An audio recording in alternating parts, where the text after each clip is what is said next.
Nunca mesmo eu havia deparado com algo que vi num livro de cálculo. Um ilustre professor, ensinando derivada para as crianças, colocou uma exclamação tal como jogador de xadrez. E no rodapé explicou: por favor, admire a beleza desta minha demonstração. Meus alunos, nessa época de engenharia, riram muito, mas é verdade.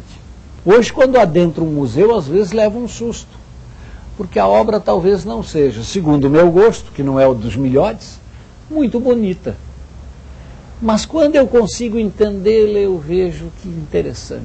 Ela suscita o meu pensamento, me faz abstrair daquele objeto que eu estou vendo, e essa abstração é um caminho com que o cientista constrói, por exemplo, quase toda a matemática, quase toda a biologia, quase toda a física. Não é interessante isso? Esta beleza intrínseca no fazer científico é muito semelhante àquela beleza que nós sentimos ao admirar uma obra de arte. Há uma beleza intrínseca, não só na matemática, mas nas ciências. E essa beleza não é muito diferente daquele seu sentido estético quando olha a obra de arte. Ambas deram resposta a problemas que o mundo nos impõe. Mas estas respostas foram construídas com certo sabor, com certa abstração. Ela foi para além do objeto visto, além do objeto desenhado, além da teoria descrita.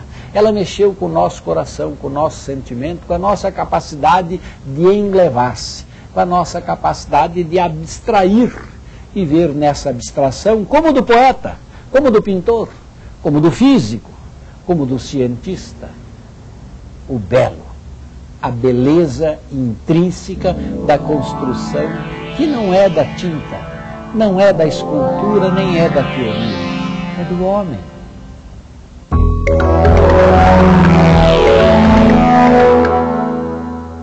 Por que uma obra de arte agrada as pessoas?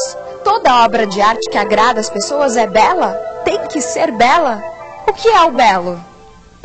A beleza nem sempre é a forma mais eficiente de atingir o público.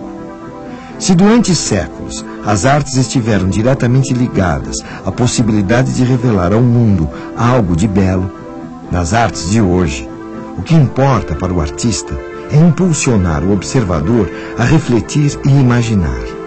A obra de arte deve despertar o desejo da compreensão de quem vê.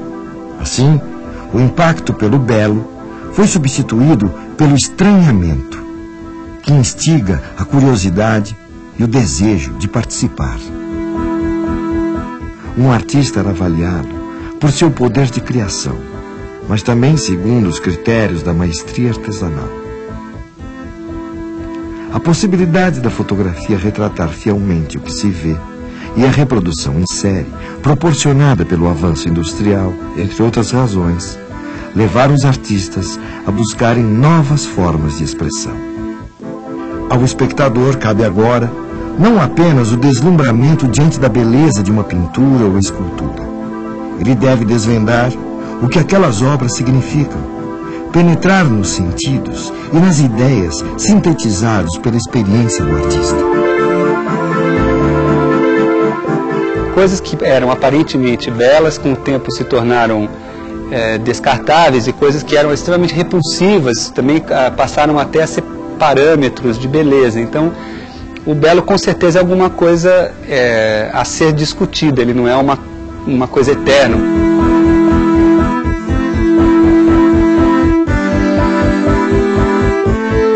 O naturalismo é uma coisa histórica, né? Ele nasce na Grécia, ele termina na Idade Média, ele ressurge na Renascença e ele termina no modernismo. Ele também não é um parâmetro eterno do belo.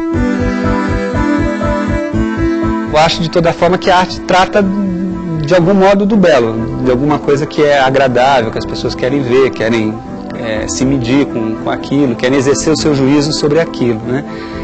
Agora, eu acho que não é possível fazer o belo sem botar o belo em questão, né? Então é esse um pouco o paradoxo da arte, né? Só faz o belo quem contesta o belo, um pouco isso. Mas e na matemática? O que é o belo? Para entender isso melhor, vamos viajar até a Grécia Antiga e tentar entender o que pensavam os filósofos gregos a respeito do belo e da matemática.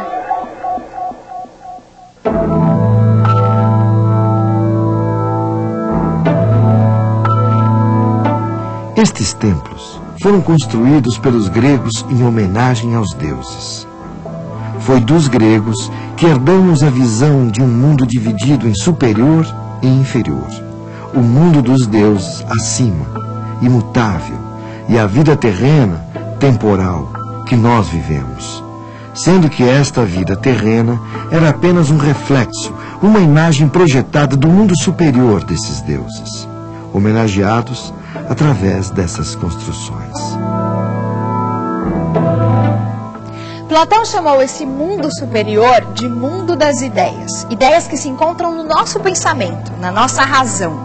É o mundo da eternidade. Tudo que existe fora do mundo das ideias é temporal. Existe e deixará de existir. Não são coisas eternas, mas passageiras. E só existem porque são cópias daquelas formas que estão no mundo superior. Uma das mais famosas histórias contadas por Platão no seu livro A República é o mito da caverna. Segundo esse mito, os homens são seres que vivem aprisionados em cavernas, de onde não podem enxergar o mundo. O que eles podem ver são apenas sombras projetadas nas paredes. Quem conseguisse se soltar das correntes que o aprisionava, poderia sair da caverna e enxergar a luz. Mas quando retornasse, seria morto pelos que ficaram, que o julgariam louco de afirmar que a realidade não estava naquelas sombras, e sim do lado de fora da caverna. Soltar-se das correntes só é possível através do desenvolvimento da sabedoria, da razão, da consciência que os homens devem buscar. Mas o que ele desde já avisava para os que se aventurassem é que essa pessoa poderia correr risco de vida, poderia morrer assassinada por aqueles que insistiam em viver num mundo sem razão, que preferiam olhar para suas sombras e acreditar que elas eram a realidade. Esse sábio condenado à morte por mostrar o caminho da sabedoria era Sócrates, mestre de Platão, que andou pelas ruas de Atenas propondo aos homens: conhece-te a ti mesmo, até ser condenado à morte por isso. Mas você deve estar se perguntando, o que tudo isso tem a ver com arte e matemática? Eu explico. Para Platão havia duas possibilidades ao artista. Ou ele era um bom imitador das coisas da natureza, o que, na sua opinião, era inútil, pois a própria natureza era apenas uma cópia do mundo das ideias, ou o artista criava aparências enganosas e imperfeitas, o que afastaria o espectador ainda mais do mundo das ideias. Resumindo, para Platão, o artista estava incapacitado com os instrumentos que tinha de revelar algo do mundo das ideias. Se mesmo diante de grandes artistas gregos como Fídias, Platão não acreditava nas possibilidades de elevação da consciência através da arte, a quem restaria essa missão? Essa missão ficou restrita aos filósofos, pois enquanto o produto final do trabalho do artista é a imagem, para o filósofo a palavra é apenas o primeiro passo em busca do conhecimento. Mas e a matemática? Aí é que está. Sabe quem foi considerado o primeiro filósofo da história? Foi Pitágoras, que hoje, em geral, conhecemos apenas como matemático. Foi Pitágoras quem primeiro observou a ordem das coisas no mundo e propôs que o caminho mais valioso para o homem era o amor à sabedoria. Foi ele quem criou o termo filósofo, aquele que ama a sabedoria, o conhecimento. E ele não se ocupou apenas dos números, como muitos acreditam hoje. O pitagorismo era um movimento não só intelectual, mas religioso, moral e político. Ele fundou uma ordem com um rígido código de conduta e com uma notável característica: a confiança no estudo da matemática e da filosofia como base moral para orientar o comportamento dos homens.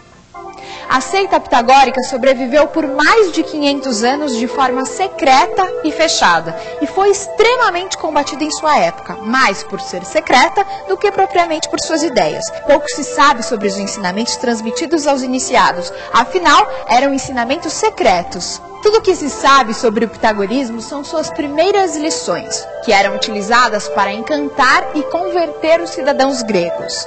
São demonstrações da ordem que existe por trás da natureza das coisas. Conhecê-las poderia levar o indivíduo à elevação espiritual. Tudo que existe, do mais simples átomo às mais complexas galáxias, obedece a determinadas leis, padrões, que se combinam, se repetem e podem ser percebidos e comprovados pela matemática. Era mais ou menos isso que Pitágoras revelava aos seus discípulos. A mais famosa demonstração pitagórica é o teorema que hoje recebe o seu nome. Quer ver?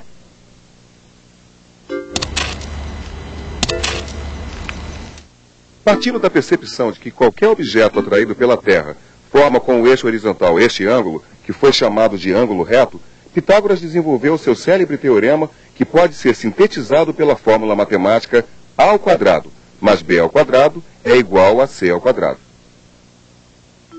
Pitágoras percebeu que a área formada pelo quadrado da lateral oposta ao ângulo reto era igual à soma dos dois quadrados formados pelos outros dois lados do triângulo. Essa propriedade não variava conforme os ângulos do triângulo, desde que um fosse reto. A possibilidade de expressar essa e outras ideias através da linguagem matemática é que o levou a afirmar que na natureza tudo é número. Ele tem uma importância transcendental em toda a história da humanidade, porque ele mostrou que é possível fazer matemática por meio de demonstração, logicamente por meio do raciocínio.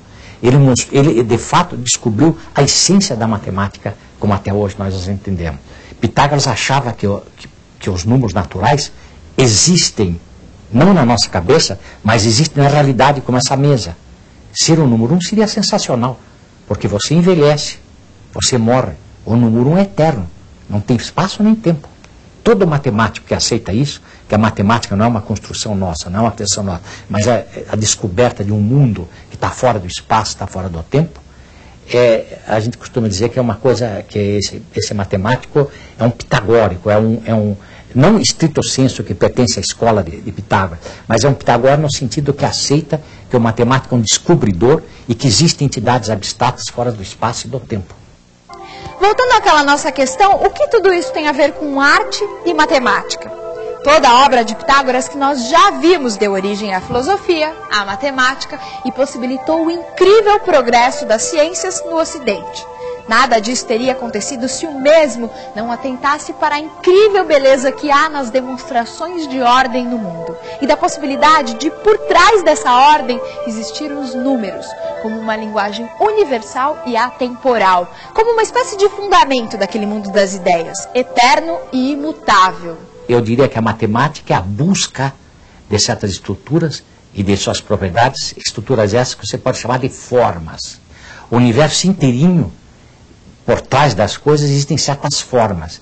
Essas formas que unificam, essas formas que dão sentido à nossa experiência. E a finalidade básica do matemático é exatamente a busca desse tipo de beleza, que é uma beleza que se manifesta nas estruturas matemáticas, nas demonstrações dos teoremas relativos a essa estrutura, da mesma maneira, por exemplo, que um físico estuda fenômenos físicos, um biólogo estuda certos seres. A matemática é a ciência básica, é uma ciência básica, e a beleza da matemática está por trás e subjacente à beleza de todas as outras ciências. Na década de 1970, surgiu um movimento artístico chamado conceitual. Nele, a ideia é preponderante e a forma das obras é secundária, podendo ser efêmera, precária, despretensiosa, desmaterializada, e o observador é impulsionado a refletir, a imaginar.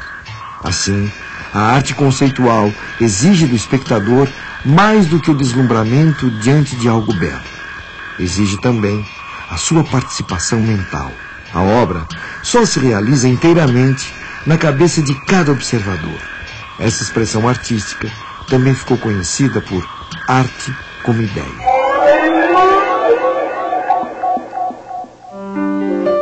As origens desse movimento remontam à época do Renascimento, quando Leonardo da Vinci expôs sua visão a respeito das artes. Segundo ele, a pintura não deveria ser apenas uma experiência visual, e sim uma ciência mental, como a filosofia e a matemática. Para ele, a pintura não era apenas o que estava no quadro, mas o que a imagem suscita na mente do observador.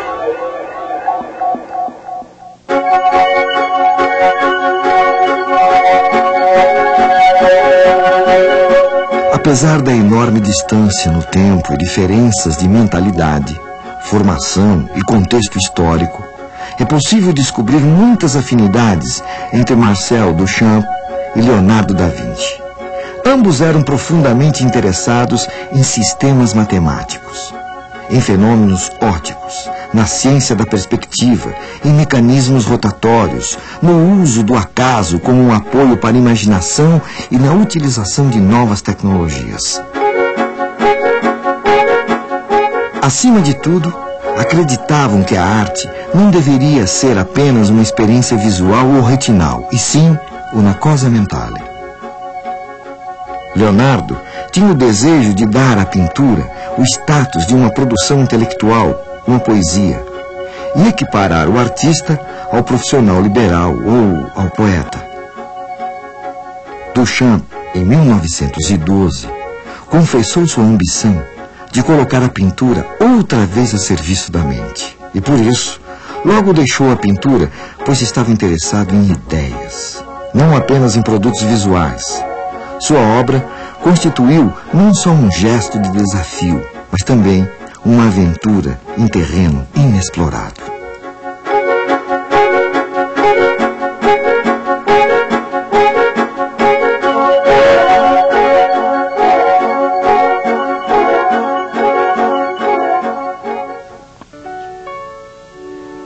Observem esta obra.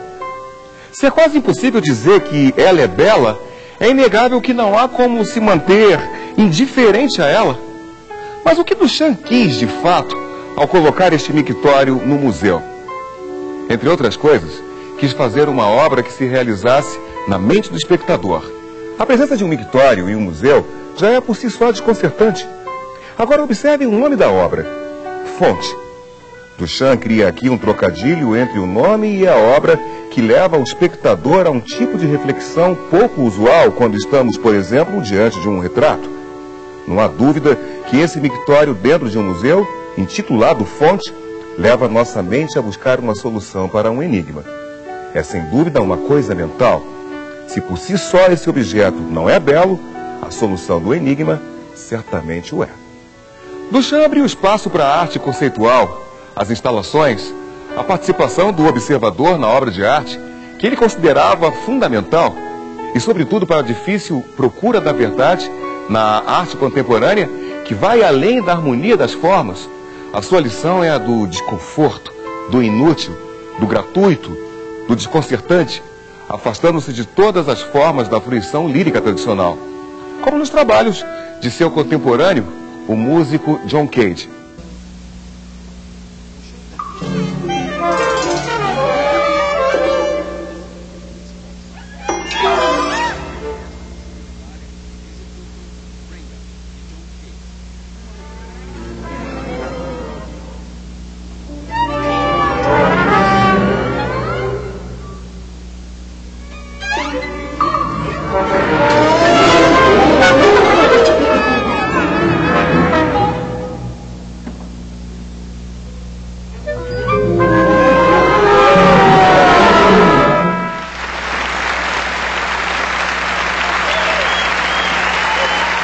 Os trabalhos de Duchamp mudaram o paradigma da arte contemporânea.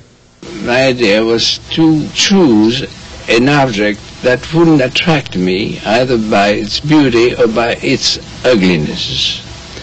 To find a point of indifference in my looking at it, see?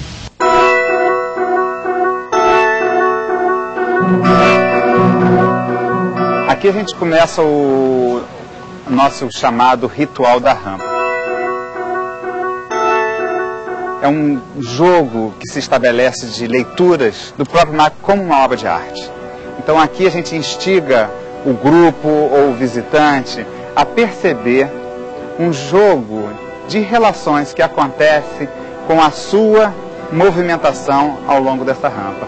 O próprio Marco como obra de arte é interessante porque ele é uma escultura cuja forma destoa de todas as outras construções que são as construções do nosso mundo cotidiano, nosso mundo real. Então esse museu tem a forma simbólica do Museu da Obra de Arte, talvez de uma certa forma futurista. Então aqui a gente vai subindo e a gente traz as pessoas a perceberem essa movimentação quase que mútua entre eu me mover e o Pão de Açúcar. Quem está se movendo? Sou eu que estou me movendo ou o Pão de Açúcar que se move? Quem é que se move? É o Sol ou o planeta Terra? Até hoje a gente fala que o Sol se põe. Essa subida da rampa também serve para a gente perceber a relação entre o belo cultural e o belo natural. Qual é o papel desse artista na sociedade hoje? É criar situações de experiência com o corpo em que provoquem uma releitura móvel do mundo. Em cada ponto que eu estou, eu leio o mundo de uma forma diferente. E a genialidade dessa espiral que a gente está subindo é que antes de você entrar no círculo do museu, você é provocado, é impelido a ver todo um círculo maior da Baía de Guanabara. A atitude do espectador, então, provocada por esse ritual, é a necessidade de mobilidade. Ninguém tem dúvida que um dos apelos da arte é a estética. Mas a própria arte, você viu, evoluiu. Antes a estética era do objeto. Nós admirávamos a beleza. Hoje você entra num museu e tem uma obra estranhíssima. Às vezes até eu diria, desculpe meu atrevimento, feia. E você admira-se com aquilo. Mas quando você entende, vê que aquilo suscita o seu pensamento. Excita a sua ideia para uma abstração nova. Não é a beleza do ver, é a beleza do sentir, é a beleza do abstrair. E isto a ciência faz quase que da mesma forma que a arte. Essa nossa série foram 13 programas buscando mostrar para você isso. Há uma beleza intrínseca, não só na matemática, mas nas ciências. E essa beleza não é muito diferente daquele seu sentido estético quando olha a obra de arte. Seria um atrevimento alguém dizer assim, nossa, eles fizeram um programa sobre arte. Não é uma história da arte, falta muito para sê-lo. Ah, então é sobre história da matemática. Igualmente não. O que fizemos foi, ao longo de 13 programas, tentar mostrar a você que ao observar o mundo você faz muito de arte e muito de matemática. Que a matemática não está confinada naqueles padrões dos livros didáticos, tampouco a arte está confinada nos livros de história da arte. A arte e a matemática são manifestações do homem, do cientista, do artista e do homem comum. É o seu jeito de ler a natureza. Havia um filósofo que dizia, homem algum atravessa 2 vezes o mesmo rio. Quando ele pular o rio, pela segunda vez as águas serão outras. Um outro filósofo disse, e o homem também será outro. Pois bem, quando se atravessar este grande rio chamado a sua vida, você vai lembrar-se que um dia você mergulhou de uma ponte chamada arte e matemática. E olhará o mundo de outra forma. Até breve.